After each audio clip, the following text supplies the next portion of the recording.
Up to the mark here. The money says she's right up to it. Now at $3.70. Let's get to Anthony. Moving in is Hyde. They're gambling with Hyde late in the betting. Hyde now has a 3 in front of its price, $3, because there's been good support for Quadri down to $3.70 and Avocador down to $3.80. So the gap between these three has closed up all of a sudden. This morning, Hyde was $2.50. Quadri was $4.20 and Avocador was $5. Hyde now on the way out. Avocador and Quadri on the way in. Double figures every other runner. Last few coming up. In fact, applications will be the last one up and will be set for the first leg of the main quaddie. With the rail position today, we're running 1650 metres. We've had 5 races with 4 class records. Applications goes in. Light is right. Light on. Set for a dispatch. Race 6 at Doomben. They're racing. Quadri began well on the inside with Texas Storm. Hostage of War is expected rolling forward. Applications right off the track. Sheppey about 5th away. They're followed then by Hyde and Avocador, Sheza Firecracker. And Set Me Up goes out to last. Into the first bend now with 1,300 left to run. Texas Storm is the one or the early leader from Hostage of War. Applications going forward steadily, but doing it the hard way out 3 wide. Quadri, Auburn's Place, one of the better back runners in a great spot, 4th over on the fence. Going between that pair was Sheppey, so Applications stays 3 deep. 2 away came Hyde in midfield in clear air as well. 2 lengths away Avocador inside of Sheza Firecracker, and 2 to Set Me Up at the tail end, 10 off the lead. Along the back straight, 900 metres from the judge, Texas Storm is going to make every post a winning post for as long as he can. Hostage of War not in the leading role today, but travelling in second, and Quadri perfectly placed third. Sheppey 4th, and Applications is doing it extra tough. He's still out of those cheap seats. Hyde travels in 6th behind that trio. Then came Avocador, worked away from the fence, putting Sheza Firecracker deep, and Set Me Up was a clear last. 63 and 54, the first split coming to the turn. Texas Storm under siege from Hostage of War. Applications trying to hang on. Quadri needs a run now as Texas Storm is under some pressure. Then Sheppey, Avocador hooks wide. She's a Firecracker and hides behind them with work to do. Well on the straight below the 300 metres. And on the outside, Applications, despite a devilishly hard run, was narrowly in front of Avocador, given full bore. And she's a Firecracker coming right down the outside. Texas Storm battling away to the inside. When look here, all of a sudden Hyde gets out. Hyde flashed home and won. The Texas Storm, Avocador possibly third. Over on the inside was Applications and Hostage of War. Wider was Sheppey and She's a Firecracker. Just behind them was Quadri and Set Me Up at the tail end in 1:38 and 56. Hyde, ridden by Bailey Wheeler for Annabelle Neesham, shunted into the clear at the 200 and went out after the leaders, which were feeling the pinch after a pretty brutal tempo set there. When Hostage of War doesn't lead, they're usually going too fast, and Texas Storm did the best of the on-paces there. But Hyde really dashed once he got clear in those South Sydney Rabbitoh colours, and Bailey Wheeler getting a winner for his new boss, I think. Bernie will confirm that. Is it Annabelle Neesham as he switched to Annabelle? But you can see Hyde put his ears back here and really hit the line hard. Texas Storm holding second, and then third, She's a Firecracker. She had to come wide like last time, coming towards the home bend. No show whatsoever by the horse that I like there, Quadri. I know was up on the speed, but dropped right out of the race. And all honours definitely with the winner. You can see appearing now into the clear, giving a couple of bump on the outside for good measure, but he's finished full of running and gets the hat-trick, Bernie. Yeah, he's just so brave, so game. As you mentioned, there was a fair bit of pressure up on the front end of this race, and he was just idling down, chuffing along at the out of that speed bunch anyway. Todd Pollard joins us for a chat. Were you happy throughout the run?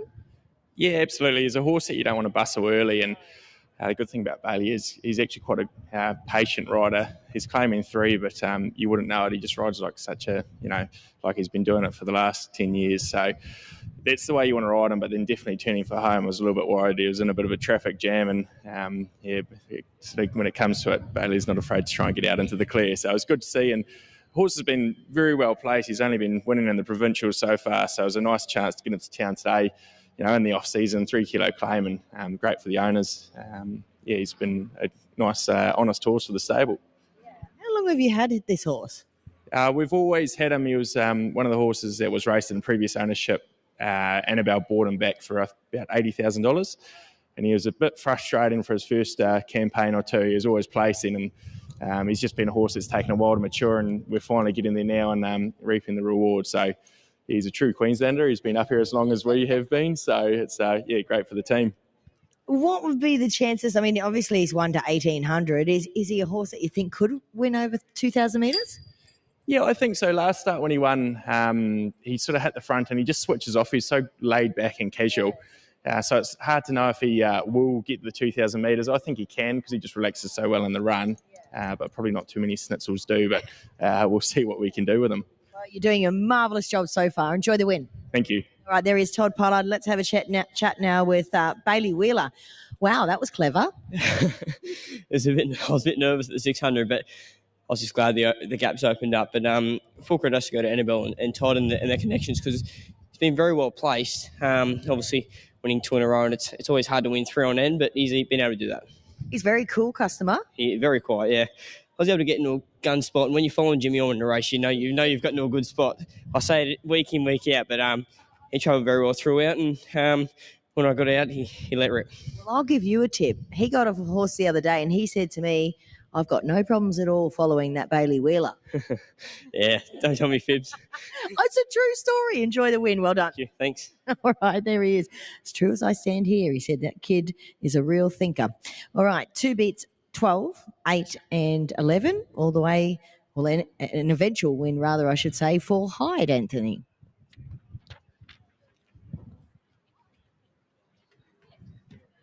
Thank you. Is he famous for anything? I don't know. Let's have a look.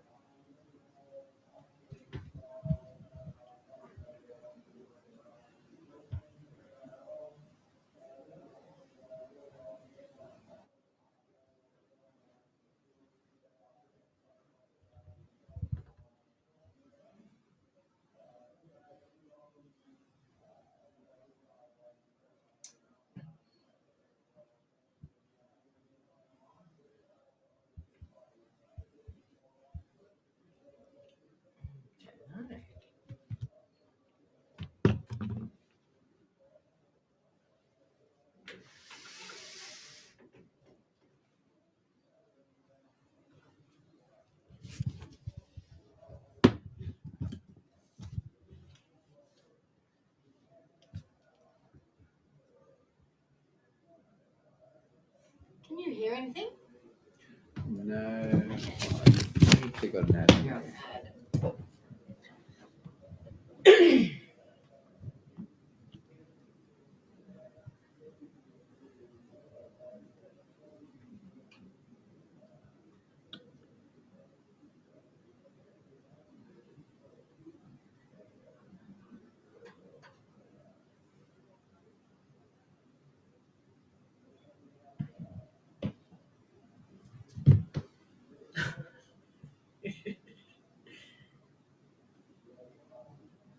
He doesn't die wondering, this kid, does he? No. He's done that a few times, but I don't know whether I haven't been reading the steward's report, whether they've checked him or. But you think a few Where of did the he other come from again? Chris Lees. Who did he start with?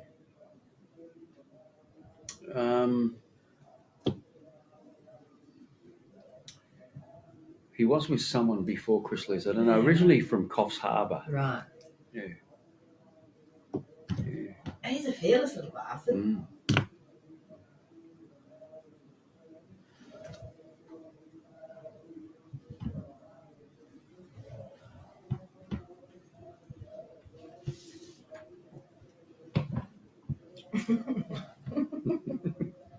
He's a big heavy horse.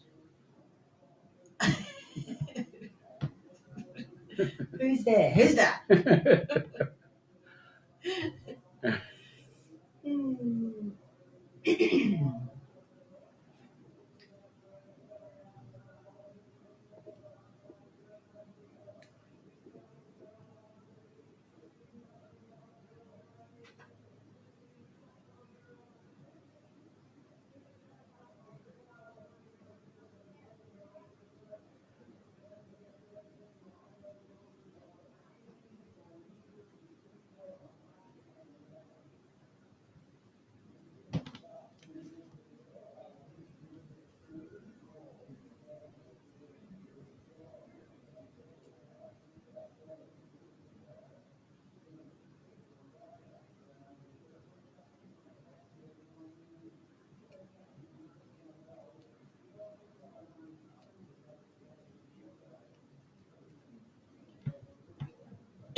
Looking good. Yeah, doesn't she? I think the thing they've just got to do today is whatever the tempo of this race, they've just got to ride their own race. They can't be running along with a quick tempo. No. Right? Just ride it like they've got a bit on them. Doesn't have to be in the right. Close. Yeah. Unless they go slow. Like, they've just got to ride a real individual race and not get sucked into the tempo of the race at all. Mm. Because they're moderate.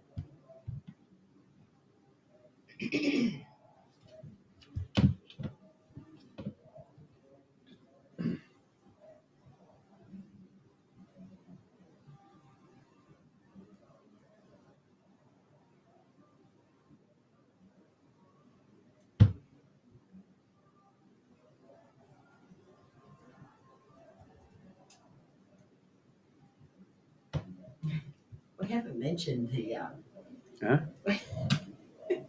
in the right moment to mention the what happened to the Dilhorn Rita Payton partnership.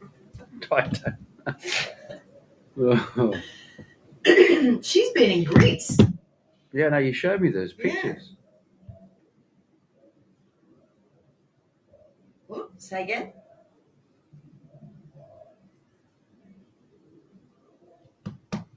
Okay. Did someone say something? No. Yeah, I thought I heard.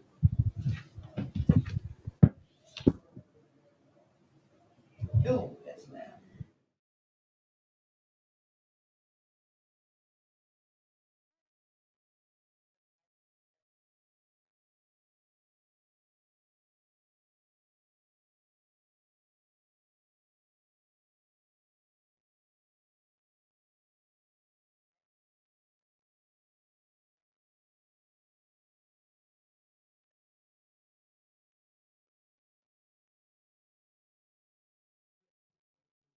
You have the 2 at 100 to 1 and a couple at 50 to 1, but our favourite, Maxie, no such odds, $1.45. No, she's done the right thing by punters, winning at $1.35 in the maiden, and then last start she was $1.40. So, yeah, she's got a lot of fans out there. She just looks great, doesn't she? She paraded beautifully, and she is slightly not fiery, but she's not sort of your placid 2,000 metre horse, Maxie. She's slightly busy. yeah, maybe not yet. She's a 4-year-old mare now, but she's only had 3 starts. I'd like to see her just sort of calm the farm A little bit for the 2,000 But she today. was like this last start, and she was a very dominant winner. Yeah. Yeah, he'd probably come out neutral on her and just be where she wants to be. She's shown enough ability to be able to give them 4 or 5 length start, I think, and still win. Yeah, I think, what's really important for Ben in this race, and that is not to, and of course, I don't doubt that this is what he's likely to do, is very much to ride his own race and not fall into the trap of, they're running along at a tempo, so I'm going to be following them. Sort of, if they're going too fast, they're going too fast. So, yeah. But they seem to be in that previous race. And I wonder whether Quadri was a little bit out of her comfort zone. And she was pulling a little bit too, and they were going fast. I mean, it looked a great spot, but when you look at the sectional times and the winner, Hyde, was just trucking up behind them, 6 lengths off the lead. So you don't want to get caught into that. You don't want to get caught into that. But it will be interesting to see what sort of tempo do you see here? Yeah, it's sort of not really nothing crazy fast, right? So no, you might just have her where she wants to be. Yeah, I think it's going to be just a nice sort of just genuine without being fast tempo. Yeah. I think Kureder could be, a good Cornella chance. You've got Coppelson in. We saw him. He ran actually really well in the Tuttock Stakes, didn't he? He did. But been disappointing a bit since. But here he is in a Class 2 on a Wednesday. I put in for second Kureder, the stablemate, another of Chris Waller's here, thinking that he could position closer today. Yeah. Gets 4 kilos off her. I don't think he can beat her, but he might be the Cornella horse. So, yeah, the lead role is pretty much up for grabs here. Looks like it. Let's get to Anthony.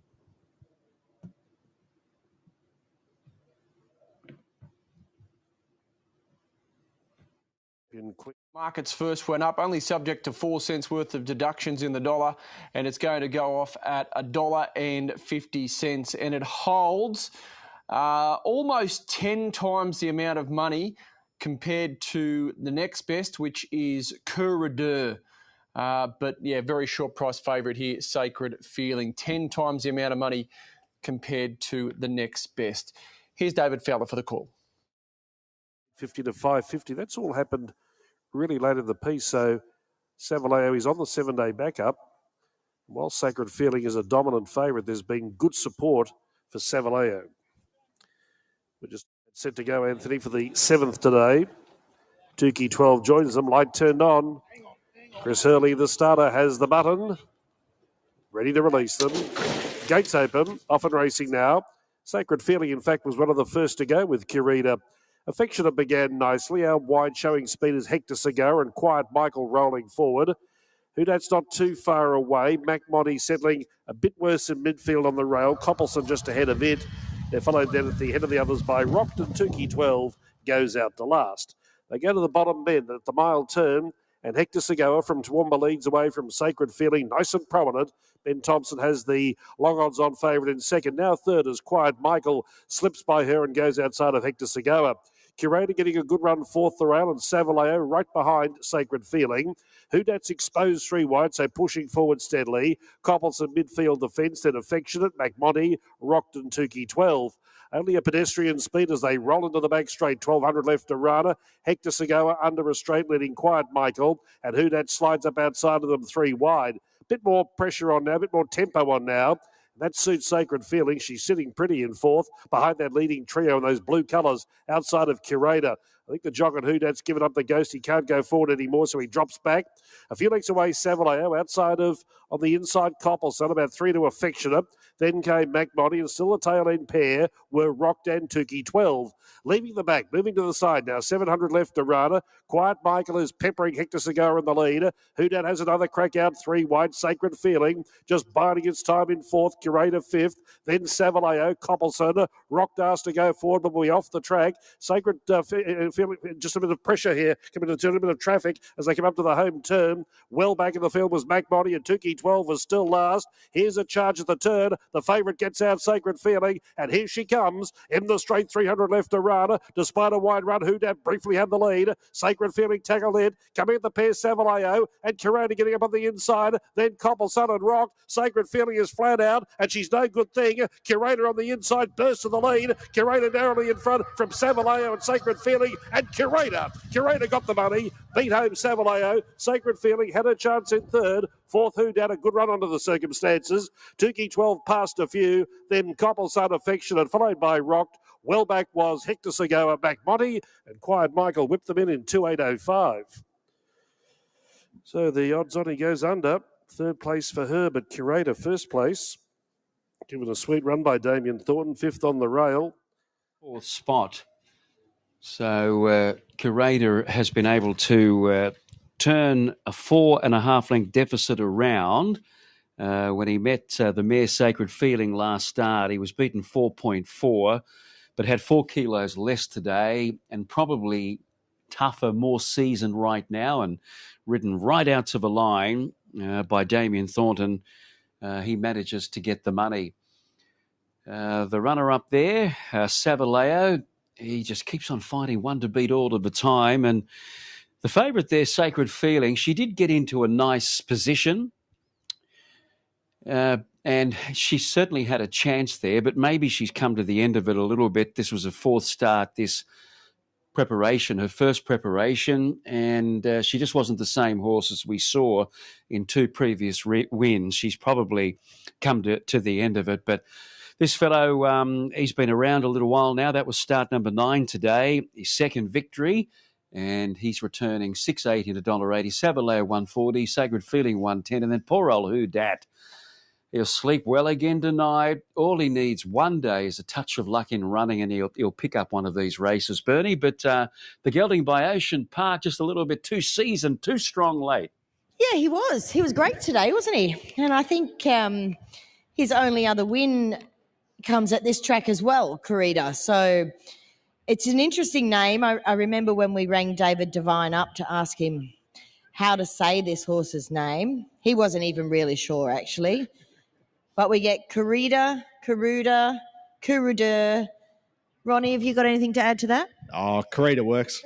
We're on with that. I think it is Kureder. I think that's what David said, but he wasn't sure. Well, he's a smarter man than me, so we'll stick with him. He said it's one of those bloody names Neville does. Working against us. He likes the K names, Neville, doesn't he? Yeah, they're working for him. We might as well stick with it. Absolutely. And great to see this guy win again here today. And this looks an ideal trip for him, doesn't it? Yeah, 100%. He's sort of been dictated to by the barriers the last couple of starts. He's had to go back, and today looked a good opportunity to put him on the speed somewhere. So it worked out good. Had a swing in the weights on the favourite from the last start. So it's probably the key to it, I think. Yeah, the winning move. I think there was about a 4 kilo weight swing, wasn't it? Yeah, it certainly was. Yeah, so it's every kilo helps, doesn't it? Does everybody behave while Lofty's on holidays? On our best behaviour. Yeah, he hears about it if we don't. So we've got to be on our best behaviour. I'm sure he does. You're doing a superb job. Well done. Thanks, Bernie. All right, there he is, Ron Nunn. He's in charge of the Waller team while Brett Killian has a well-deserved short break. I believe he'll be back, I think, on Monday.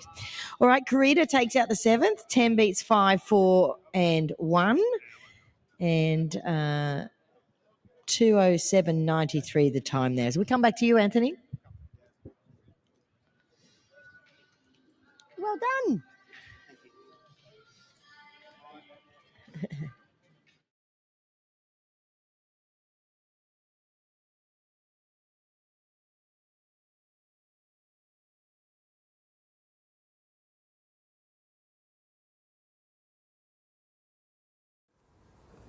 Of course, Toowoomba Cup Day on Saturday. And Weetwood Day, naturally. Light on. Racing Brisbane. Well, that was a starter's delight, bouncing well. Greek Star ridden with some aggression to the inside, leads from Yasmin.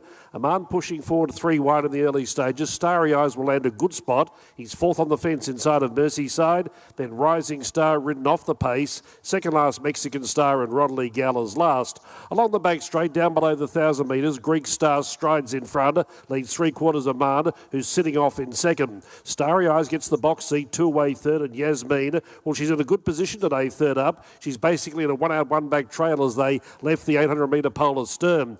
2.5 to the next pair. Merseyside outside of Mexican Star. Rising Star begins a 3-wide run, and Ronlee Gal whips them in as they reach the 600 metres. First split covered in 45 and 4. Greek Star second up. Had it narrowly from Ammand as they approach the turn. Yasmin primed and ready to go, peeling 3 deep, putting Rising Star 4 wide. Starry Eyes just behind them, needs room to move. Then Merseyside, well back Mexican Star and Ronlee Gal in the straight. Greek Star seriously challenged and maybe headed by Ammand. Starry Eyes seizes the inside run. Yasmin under pressure, so is Rising Star. It's Ammand narrowly in front with 100 metres left to go. Starry Eyes driving through, the only danger. Then Greek Star. Ammand's in front, and Ammand just one, I think, from Starry Eyes, who put a dive in right on the line.